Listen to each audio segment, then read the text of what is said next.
ఇక్కడ ఈ ఫ్రంట్ చోట చేస్తే అవును రెండు కలిసిపోతాయి.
సైక్లోన్ ప్రభావం వల్ల కురుస్తున్నటువంటి భారీ వర్షాల ప్రభావం వల్ల ముఖ్యంగా పశ్చిమ గోదావరి జిల్లాలో పడుతున్నటువంటి అత్యధికమైనటువంటి వర్షాల కారణంగా మరి తమ్మిలేరు రిజర్వాయర్ పూర్తిగా నిండిపోవటం వల్ల నాగిరెడ్డిగూడెం డ్యామ్ వద్ద ఏలూరు నగరానికి అదేవిధంగా తమ్మిలేరు పరివాహక ప్రాంతమైనటువంటి దెందులూరు అసెంబ్లీ నిజంగా ఎందుకంటే ఇప్పుడే అధికారులందరూ కూడా చెబుతున్నారు. ఇప్పటికే 13,000 క్యూసెక్కులు ఇప్పటికే తమ్మిలేరులోకి వదలటం జరిగింది తమ్మిలేరు రిజర్వాయర్ ద్వారా. ఆ 13,000 క్యూసెక్కులు వదిలినటువంటి ఆ నీరు మాత్రమే కాదు, అదనంగా ఇంకా 10,000 క్యూసెక్కులు ఈ దారిలో ఉన్నటువంటి ఈ వర్షం కారణంగా దారిలో ఉన్నటువంటి వాగులు వంకల్లోంచి కూడా ఈ తమ్మిలేరులోకి కలవటం వల్ల ఇప్పటికి 23,000 క్యూసెక్కులు మరి ఏలూరు నగరం మీదుగా 10,000 వరకు కూడా 10,000 క్యూసెక్కులు వదిలేటువంటి అవకాశం ఉందని చెప్పి మరి ఇన్ఛార్జి కలెక్టర్ గారు అదేవిధంగా ఇరిగేషన్ సిఈ గారు వీళ్ళందరూ కూడా మరి ముందుగానే మరి మమ్మల్ని హెచ్చరించడం వల్ల ఈ ప్రాంతంలో అధికారులందరూ కూడా మరి జిల్లా జాయింట్ కలెక్టర్ గారి ఆధ్వర్యంలో ఈ తమ్మిలేరు వరద ముంపు ప్రభావం గత అనుభవాలను దృష్టిలో పెట్టుకుని ప్రజలు ఎవ్వరూ కూడా ఈ వరద ముంపుకి గురవ్వకుండా ముందస్తు జాగ్రత్తలు తీసుకుంటం జరుగుతూ ఉంది.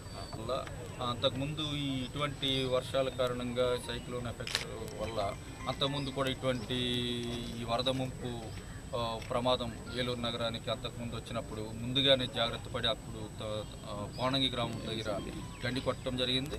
దగ్గర కూడా ప్రధానంగా ఈ గండి కొడితే ఏలూరు నగరం కొంతవరకు కూడా ఈ ముంపు ప్రభావం నుంచి బయటపడేటువంటి అవకాశం ఉంటుందని చెప్పి ఆలోచన చేసి ఇప్పుడు ఇక్కడ గండి కొట్టడం జరుగుతూ ఉంది. ఈరోజు రాత్రికి మరో 10,000 క్యూసెక్కులు చెందవలసినటువంటి అవసరం లేదు. ఎందుకంటే అంతకుముందు ఎప్పుడైనా ఏలూరుకి ఇటువంటి వరద ముంపు అనేది కొత్త కాదు. అంతకుముందు గౌరవ దివంగత ముఖ్యమంత్రి రాజశేఖర రెడ్డి గారు ముఖ్యమంత్రిగా ఉన్నప్పుడు ఏలూరు నగరానికి సంబంధించి 50-60 సంవత్సరాలుగా ఎప్పుడు రాజశేఖర రెడ్డి గారు ముఖ్యమంత్రిగా ఉండగా స్వయంగా ఏలూరు నగరం అంతకుముందు ముంపు ప్రభావానికి గురైనప్పుడు స్వయంగా ఆయన వచ్చి ప్రతి వీధి తిరిగి అప్పుడు ఈ తమ్మిలేరు పరివాహక ప్రాంతం అంతా కూడా ఒక రిటైనింగ్ వాల్ కట్టడానికి ఆయన నిధులు శాంక్షన్ చేయటం 70 కోట్ల వరకు కూడా ఆ నిధులతో మొదటి దశ పూర్తి చేయడం. ఇటువంటి తమ్మిలేరు పరివాహక ప్రాంతం అంతా కూడా వైఎస్ఆర్ కాలనీతో పాటు మిగిలిన ప్రాంతం అంతా కూడా ప్రతిపాదనలు ముఖ్యమంత్రి గారి దృష్టికి తీసుకెళ్తూ ఆయన తప్పకుండా రానున్నటువంటి వేసవి కాలంలో పనులు శాంక్షన్ చేసి పనులు కూడా మొదలయ్యేలా చేద్దామని చెప్పి హామీ ఇవ్వడం జరిగింది.